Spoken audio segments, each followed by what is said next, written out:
warahmatullahi wabarakatuh. Perkenalkan, nama saya Kamila Melinda dengan NIM C0E020008 dari Prodi D4 Keuangan Daerah. Di sini saya akan mempresentasikan makalah saya yang berjudul tentang keuangan negara dan pembendaharaan negara. Yang pertama, saya akan menjelaskan tentang definisi keuangan negara. Di sini definisi keuangan negara adalah semua hak dan kewajiban negara yang dapat dinilai dengan uang, serta segala sesuatu baik berupa uang maupun berupa barang yang dapat dijadikan milik negara, berhubungan dengan pelaksanaan hak dan kewajiban tersebut. Dalam penjelasan Undang-Undang Nomor 17 Tahun 2003 tentang keuangan negara dinyatakan bahwa pendekatan yang digunakan dalam merumuskan keuangan negara adalah dari sisi objek, subjek, proses, dan tujuan. Selanjutnya, asas umum pengelolaan keuangan negara. Aturan pokok keuangan negara telah dijabarkan ke dalam asas-asas umum yang meliputi baik asas-asas yang telah lama dikenal dalam pengelolaan keuangan negara. Seperti yang pertama, asas tahunan, memberikan persyaratan bahwa anggaran negara dibuat secara tahunan yang harus mendapat persetujuan dari Badan Legislatif atau DPR. Kedua, asas universalitas atau kelengkapan, memberikan batasan bahwa tidak diperkenankan terjadinya percampuran antara penerimaan negara dengan pengeluaran negara. Ketiga, asas kesatuan, mempertahankan bahwa budget dari Dewan secara lengkap, berarti semua pengeluaran harus tercantum dalam anggaran. Keempat, asas spesialitas masyarakat, bahwa jenis pengeluaran dimuat dalam mata anggaran tertentu atau tersendiri dan diselenggarakan secara konsisten baik secara kualitatif maupun kuantitatif. Kelima, asas akuntabilitas berorientasi pada hasil, mengandung makna bahwa setiap penggunaan anggaran wajib menjawab dan menerangkan kinerja organisasi atas keberhasilan atau kegagalan suatu program yang menjadi tanggung jawabnya.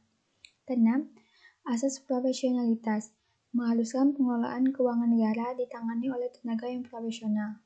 Ketujuh, asas proporsionalitas, pengalokasian anggaran dilaksanakan secara proporsionalitas pada fungsi-fungsi kementerian atau lembaga sesuai dengan tingkatan prioritas dan tujuan yang ingin dicapai. Kedelapan, asas keterbukaan dalam pengelolaan keuangan negara, mewajibkan adanya keterbukaan dalam pembahasan, penetapan, dan penghitungan anggaran, serta atas hasil pengawasan oleh lembaga audit yang independen. Kesembilan, asas pemeriksaan keuangan oleh badan pemeriksa yang bebas dan mandiri, memberikan kewenangan lebih besar pada badan pemeriksa keuangan untuk melaksanakan pemeriksaan atas pengelolaan keuangan negara secara objektif dan independen. Selanjutnya yaitu penyusunan dan penetapan APBN dan APBD. Ketentuan mengenai penyusunan dan penetapan APBN dan APBD dalam undang-undang meliputi penegasan tujuan dan fungsi penganggaran pemerintahan, penegasan peran DPR dan DPRD dan pemerintah dalam proses penyusunan dan penetapan anggaran, peintegrasian sistem akuntabilitas kinerja dalam sistem penganggaran, penyempurnaan klasifikasi anggaran, penyatuan anggaran, dan penggunaan kerangka pengeluaran jangka menengah dalam penyusunan anggaran. Yang terakhir, pengertian, ruang lingkup, dan asas umum perbendaharaan negara. Undang-Undang Perbendaharaan Indonesia sebagaimana telah beberapa kali diubah dan ditambah terakhir dengan Undang-Undang Nomor 9 Tahun 1968 tidak dapat lagi memenuhi kebutuhan pengelolaan dan pertanggungjawaban keuangan negara. Atas dasar pertimbangan tersebut, perlu dibentuk Undang-Undang tentang Perbendaharaan Negara.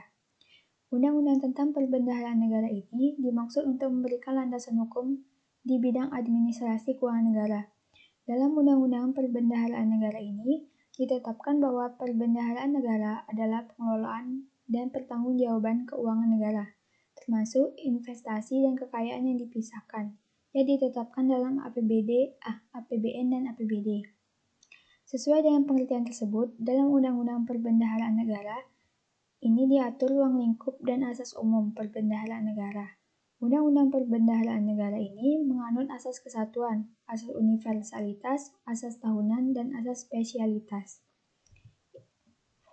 Itulah presentasi saya terkait makalah saya yang berjudul tentang keuangan negara dan perbendaharaan negara. Apabila ada kesalahan kata, saya mau